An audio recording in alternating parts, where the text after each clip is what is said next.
Empire.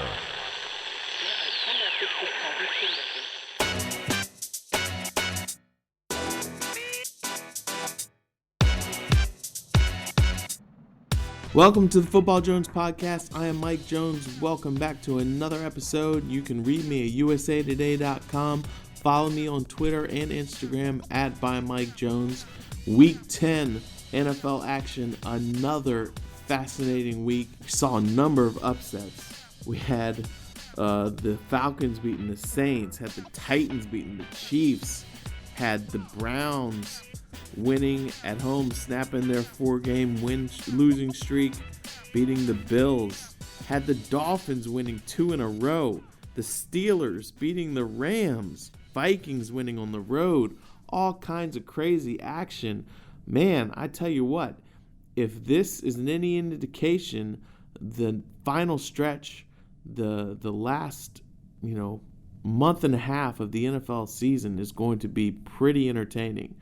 One thing that's very interesting, that a lot of these teams that were successful today and have been successful for much of the season is that they are bucking a trend. This is supposed to be a passing league, but a lot of the top teams are doing it on the ground. They've got strong rushing attacks. Sure, you got to throw the football, but they're strong rushing attacks, and that's how they're setting the tone for their offenses. And so for today's episode, I wanted to talk to former Washington Redskins and Denver Broncos running back Clinton Portis, talk to him about the emphasis on the run and why teams are starting to incorporate the running back more and more. That's the way it was in the 90s and the early 2000s. Then, in the last, decade or 5 years, the running back has been de-emphasized. And, it's a position that teams don't want to pay for a whole lot.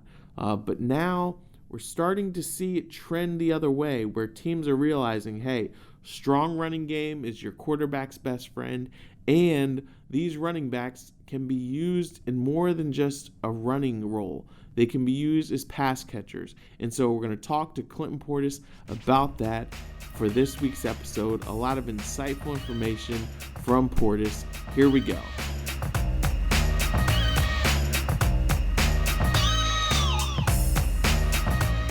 All right, what's up, CP? How you doing, man?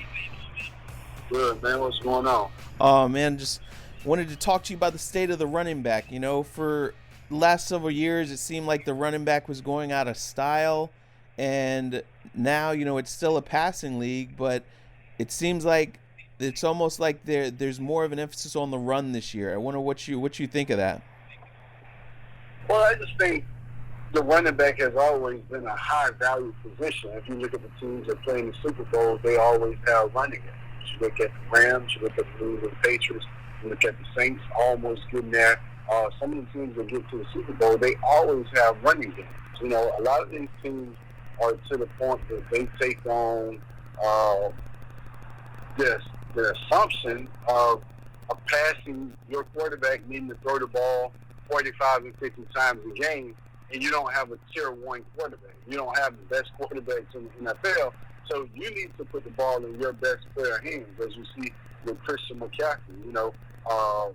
Cam Newton goes down, and everyone would think the Carolina Panthers are in trouble. And on the other side, it's like the change of guard, because Christian McCaffrey has done everything possible to keep those guys in contention. And a lot of the credit always goes to the running backs. People look at, Kyle Allen, he's doing such a good job. You look at all the teams that stepped up where they have a young quarterback that stepped in, they got a running game. Outside of Arizona with Kyler Murray, who added Kenyon Drake, which was a huge pickup for them, because Kenyon Drake came out and had 100 yards in his first game. You look at the other quarterbacks, everybody has a running game, and that's where they are successful. And teams overlook the fact that you still have to stop the run. And, so many teams just go to pass happy that is not conducive to win. Every time you look up, it's 45 or 50 attempts by a quarterback who probably should be handing the ball off 45 or 50 times a game. Yeah, so, what do you think it is this year? Are people starting to get it? Like last year, there was only 9 1,000-yard rushers. Now we're on pace to have 15 of them. and a number of them are just, let's see, like 1, 2, 3, 4, like 5 of them are like 200 yards away from 1,000 yards already halfway through the season.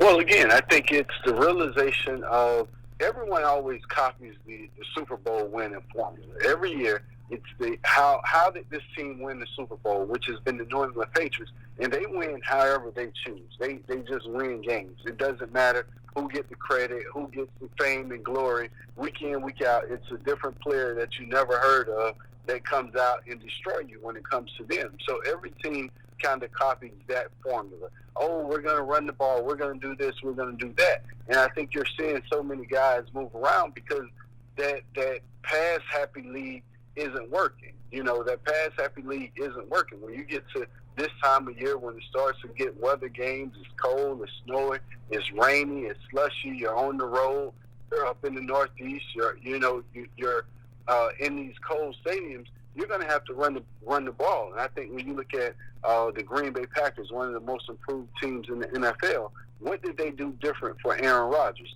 Run the ball. Their best wide receiver has been out. Although Aaron Rodgers has been playing great, they gave him a running game. Not only did they give him one running back, they gave him two backs, in Jones and Williams, who's capable of bailing them out. And then they're both useful in the passing game. So I think when you look at teams now, the West Coast offense and whatever was going on, all of a sudden teams are starting to get the ball in the running back's hands early and say, hey, let this guy make a play because we know he's capable. So if you put a running back in space and you hit him coming downhill, that's a hard guy to tackle compared to putting a wide receiver in space and you tackling him coming downfield. I would be more fearful of a running back such as a Christian McCaffrey or Alvin Kamara coming out of the backfield and in space coming downhill attacking me than I would be of a slot guy. What do you think it is about the pass catching running backs? For a while there was, that third down back kind of served that role. Now it seems like guys are more well-rounded where it could be your feature back that's just as instrumental in the passing game as he is as a runner.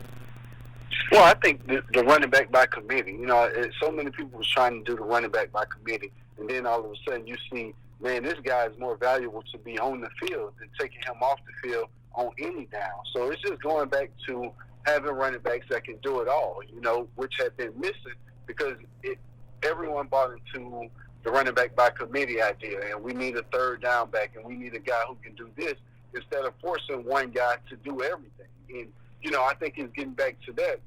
But you got backs that are so talented. When you look at Saquon, when you look at Christian, when you look at Alvin, these backs are so talented. Le'Veon, with the ball in hand, it doesn't matter how you get it to them. You just want to get the ball to them in space and allow them to create instead of trying to attack downfield.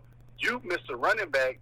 The running back is the main person that make guys miss. Everyone gets excited about the slot, but the running back has always been the person that has to make people miss. And you're talking about these guys that's so slippery that one guy mess up and he creates an angle, it's off to the races. You see every week Christian McCaffrey has at least one 40-yard touchdown or more. That's crazy. That's insane. But it's because you're getting the ball in his hand early before defenses can respond, before defenses can collapse. He makes one guy miss, and now everybody has to get to a pursuit. As a running back, do you like that where you're used as a receiver and a pass catcher, or do you have to work to make sure that you kind of pace yourself? What kind of a physical toll does it take when you're basically out there every single play instead of coming off on third down to get a breather? What? You come off when you need a breather. You don't need a coach telling you, hey, it's your time to come out. This is a play for this guy. Like, no, you're not taking me out of the game. I come out when I'm tired, and then that guy gets his opportunity. But you're not taking me off the field because you feel like someone else is better at running this. I'm better at doing all of this. Whatever play is in the playbook, I even feel like as a running back, my confidence was I feel like I'm better at running a go route than the next man. Although we had great guys, Santana, when you think of Santana being outside, of course Santana is the best go route runner that we have. But at the same time, when you're a running back, you just have that belief or you want that responsibility that, hey, I can do it. Whatever it is, allow me to do it. And I think you see guys doing this now. When you look at when you look at these guys that's getting the ball in space, you don't have to worry about the wear and tear because you don't even get hit in football anymore. So the wear and tear was when you had to get 30 carries week in, week out, and you're banging with 300-pound linemen constantly, and linebackers are running full speed, getting a head start to come tackle you. Now you got so many guys that's working on the secondary. They're working against DBs. They're working against safeties. Like, you make that one guy miss, you're not taking the pounding. You're not taking the wear and tear. And at the end of the day, you still might have 24 or 25 touches. So I think it's totally different than what you look at a guy like Fred Taylor or LaDainian Tomlinson, Adrian James, or myself having to carry AP, a young AP, when you were getting the ball at least 20 times a game, and you knew you were getting the ball. So I think it's totally different. Gotcha. Because, I'm looking here. You had your best year, 2007, you had 47 catches. Was that something you had to lobby for?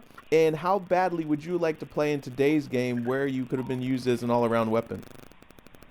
Well, I think I was used as an all-around weapon. It was just the fact that we didn't throw the ball as much. We knew our winning formula was, let's run the ball, let's come out, be consistent, and play good defense, and we're going to win a close game. We weren't into this blazing shootout where the game was going to be 35-31 or 42-37. Like, we weren't in those kind of games. We were in the kind of game that, hey, it's going to be 13-10 or it's going to be 7-3, and we're going to play hard, tough-nosed football and protect the ball and not give them short field and allow our defense to come out and play good defense. Now, every game is a shootout. When you look at teams, it's let me put up as many points as I can. You go back to Kyle Shanahan a few years ago when he had the opportunity to lead the Atlanta Falcons to a Super Bowl. If he just runs the ball in the second half, the New England Patriots don't have enough time to come back. But you allow the clock to stop because you're throwing incompletions.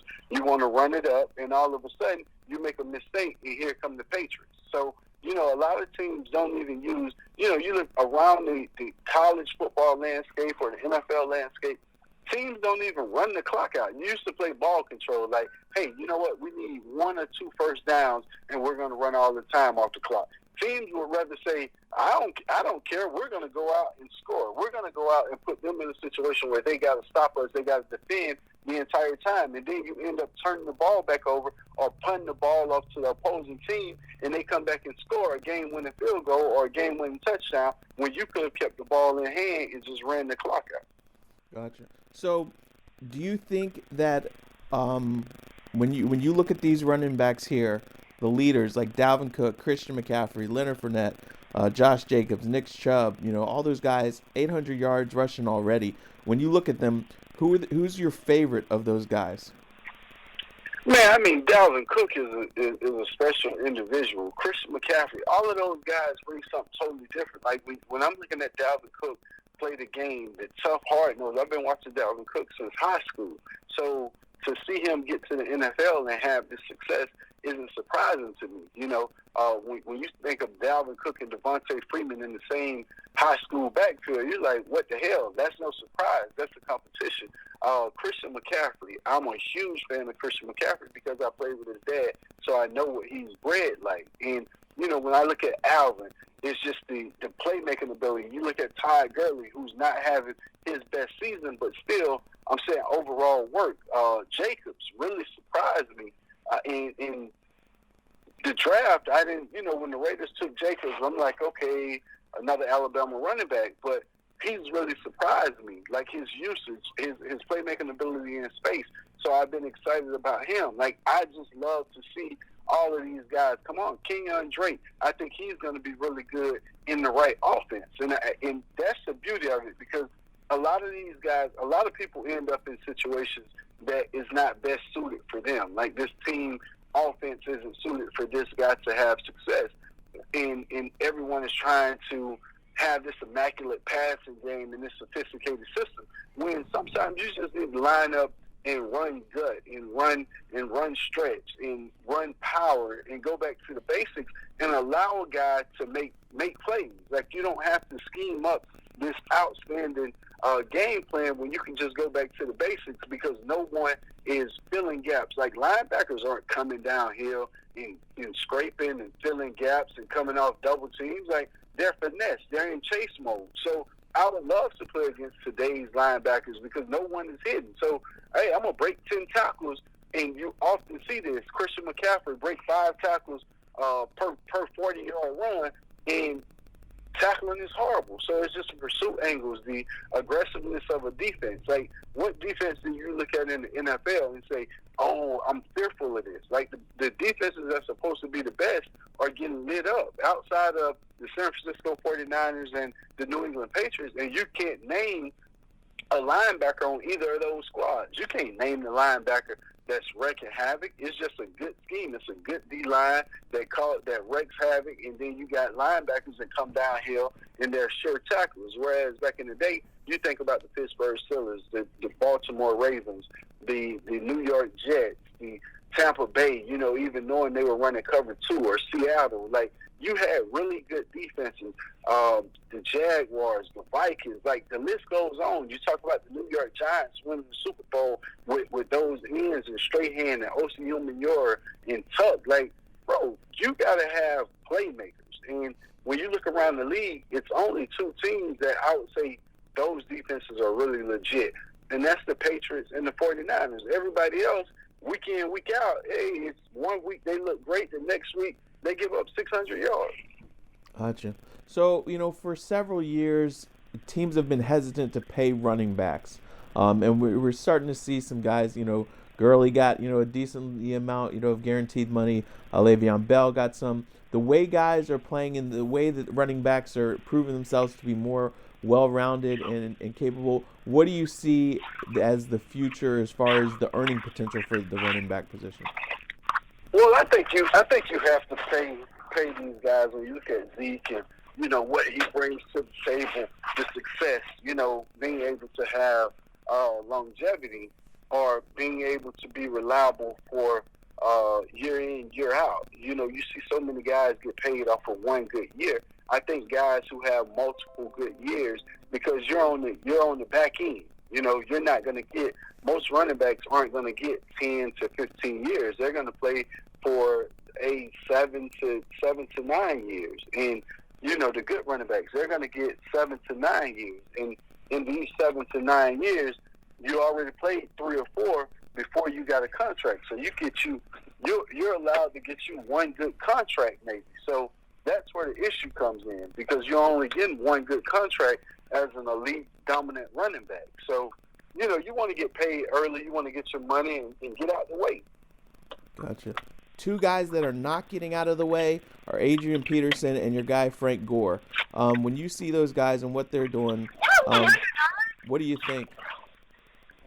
I mean, I think it's excellent to see what AP and Frankie G is doing. Frankie G, man, about to be 3rd all the time. AP steady climbing the charts, steady climbing the list is crazy.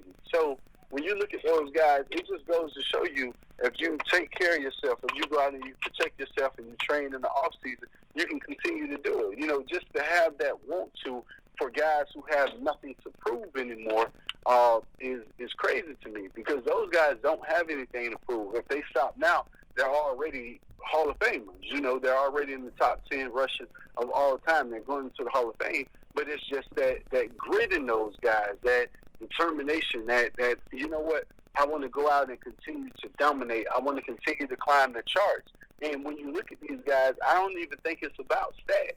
I think they love the game that much. And if you talk to them, it's like, what else am I going to do? Like, I'm not ready to run chores every day. I'm not ready to pick the kids up from school. I'm not ready to take the trash out. Like, I'm going to continue to ride this until my time is up. And both of those guys are still doing it at a high level. And even, I think, when they stop performing at that level, just how much knowledge they bring to the game to mold a young back. When you look at Frankie G, having Singletary, who I think is going to be a really good back up at Buffalo. When you look at Frankie G, having him having the opportunity to mold him and get him a better understanding of being a complete back and what it takes to be in the NFL, I think you're going to see something special in the guys that come from under them. You look at AP, having Geis. I think AP eventually is going to be really good for Geis as well. So you just look at those guys as not only on the field, what they do for a locker room, what they do for the people in the locker room to see, hey, this guy is in the all-time, he's a future Hall of Famer, and he's still training and performing like this. Well, CP, I really appreciate your insight, man. Thanks so much, and I'll be seeing you soon. All right, man. Peace out.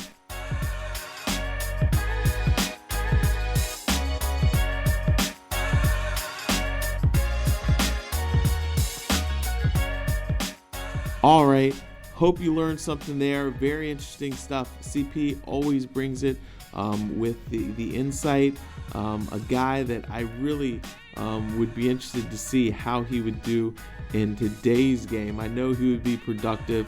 He was a guy who was, a great runner. They didn't use him as a pass catcher, as we discussed, but when they did, he was effective. He also was effective in pass protection. So I think he would be just fine today.